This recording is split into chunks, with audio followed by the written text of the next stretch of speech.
અને હવે સમાચારોમાં વરસાદી માહોલ વિશે વાત કરીશું જામનગરની। તો જામનગરમાં પણ શહેરોમાં પડેલા સામેલાધાર વરસાદને કારણે નીચાણવાળા વિસ્તારોમાં ઠેર ઠેર પાણી ભરાઈ જવા પામ્યા છે અને જેને કારણે ગંભીર સ્થિતિને જોતા સૈન્યની મદદ લેવામાં આવી છે। ત્યારે એરફોર્સ બાદ નેવી અને આર્મીના જવાનોની એક ટીમ શહેરમાં કામે લગાડવામાં આવી છે। રંગમતી ડેમ અને રણજીત સાગર ડેમના પાણી શહેરોમાં ઘૂસી ગયા છે, જેને કારણે લોકોને હાલાકી વેઠવાનો વારો આવ્યો છે। ઘણા વિસ્તારોમાં લોકો પાણીના પ્રવાહમાં તણાયા છે, ફસાઈ ગયા છે અને જેમનું રેસ્ક્યુ કરવા માટે હવે સેનાની મદદ લેવામાં આવી છે। ત્યારે સેનાની ટુકડી પણ તૈનાત કરવામાં આવી છે। આર્મીના જવાનોની એક ટીમ શહેરોમાં કામે લાગી ગઈ છે, ત્યારે એરફોર્સ બાદ નેવી અને આર્મીના જવાનો દ્વારા હવે રેસ્ક્યુ કરવામાં આવી રહ્યું છે।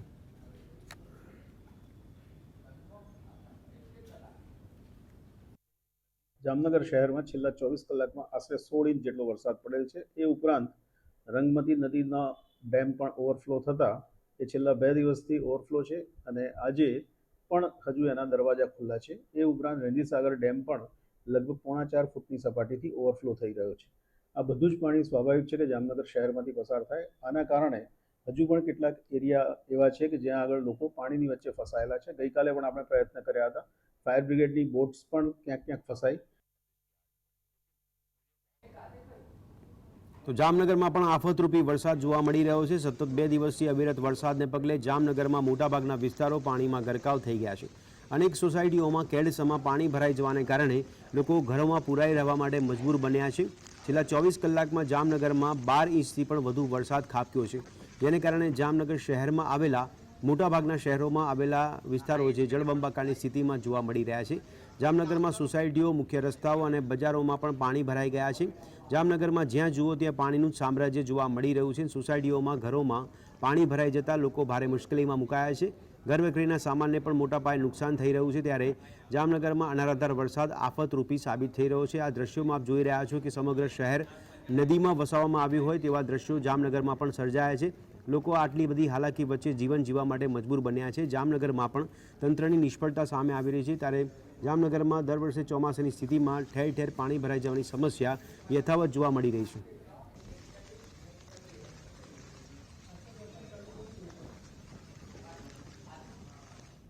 તો જામનગર શહેરમાં સતત બીજા દિવસે વરસાદ વરસ્યો છે, ત્યારે વરસાદના પગલે શહેરના અનેક વિસ્તારોમાં પાણી ભરાયા છે। ત્યારે શહેરના ઘાંચીની ખડકી વિસ્તારમાં એક પાર્ક કરેલો ટ્રક પાણીમાં તણાઈ ગયો હતો, જેનો વિડીયો હાલ સોશિયલ મીડિયામાં વાયરલ થઈ રહ્યો છે। આપ જોઈ રહ્યા છો તે પ્રમાણે કે આખી ટ્રક પાણીમાં ખાબકી ગઈ હોય તેટલું પાણી ભરાયેલું નજરે પડી રહ્યું છે અને મહા મહેનતે ટ્રકને પાણીમાંથી બહાર કાઢવાનો પણ પ્રયત્ન કરવામાં આવ્યો હતો, પરંતુ પાણીનો પ્રવાહ પણ એટલો જોવા મળી રહ્યો છે કે મસ્ત મોટી ટ્રક છે તે પાણીમાં ગરકાવ થતી નજરે પડી રહી છે, પાણીમાં તણાતી નજરે પડી રહી છે।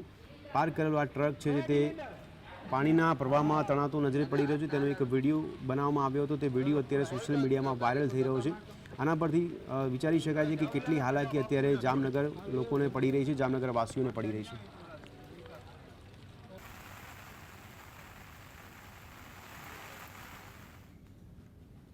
તો ગુજરાતમાં છેલ્લા 3 દિવસથી મેઘરાજા ધમાકેદાર બેટિંગ કરી રહ્યા છે। સૌરાષ્ટ્ર પંથકના જિલ્લાઓમાં તો સામેલાધાર વરસાદ વરસતા લોકો હવે મેઘરાજા ખમૈયા કરે તેવી પ્રાર્થના પણ કરી રહ્યા છે।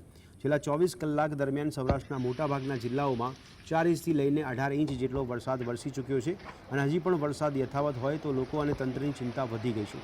જામનગર શહેરમાં પણ રાત્રિ દરમિયાન 15 ઇંચ જેટલો વરસાદ વરસ્યો છે, જેને કારણે નીચાણવાળા વિસ્તારોમાં પાણી ભરાઈ જવા પામ્યા હતા અને લોકોની હાલત અતિ દયનીય અને કફોડી બની છે। તો આપ જોઈ રહ્યા છો કે લોકોના સોસાયટી, ઘરોમાં પણ પાણી ભરાઈ જવાને કારણે હાલાકી વેઠવાનો વારો આવ્યો છે। ત્યારે સંપૂર્ણ જનજીવન ઠપ થઈ ગયું છે। ત્યારે હવે લોકોને જીવન જીવવું આફત બની રહ્યું છે, કારણ કે વરસાદી પાણી અત્યારે મેઘ મહેરની જગ્યાએ મેઘ કહેર જોવા મળી રહી છે।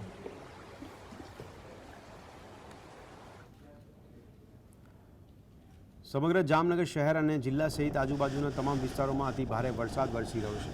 ત્યારે જામજોધપુર તાલુકામાં પણ થયેલ ભારે વરસાદને કારણે કોટડા બાવીસી ગામ ખાતે આવેલા ફુલઝરકોબા ડેમના 10 ગેટ 7 ફૂટ સુધી ખોલવામાં આવ્યા છે। ત્યારે ઉપરાંત છેલ્લા 2 દિવસથી અવિરત વરસાદને પગલે હડિયાણા ગામે કંકાવટી નદી પર કલ્લા ગામના ડેમના પાટિયા ખોલવામાં આવ્યા છે। તેમજ જામજોધપુરમાં વનાણા ગામે વેણુ 1 ડેમ ઓવરફ્લો થતાં ગ્રામજનોને ચેતવણી આપવામાં આવી છે। આ ઉપરાંત નીચાણવાળા ગામો જેવા કે કોટડા બાવીસી, સિદ્ધસર, ગીંગણી, સિદ્ધસર, વનાણા, હડિયાણાના ગામોને ગ્રામજનોને નદી કિનારે અવરજવર ન કરવા માટે અને ઘરની બહાર ન નીકળવા માટે સ્પષ્ટ સૂચના આપવામાં આવી છે। તેમજ અસરગ્રસ્ત નાગરિકોનું હાલમાં રેસ્ક્યુ કરવામાં આવી રહ્યું છે। તો જામનગરના દ્રશ્યો આપ જોઈ રહ્યા છો કે પાણીનું વહાણ કેટલું જોરથી જોવા મળી રહ્યું છે.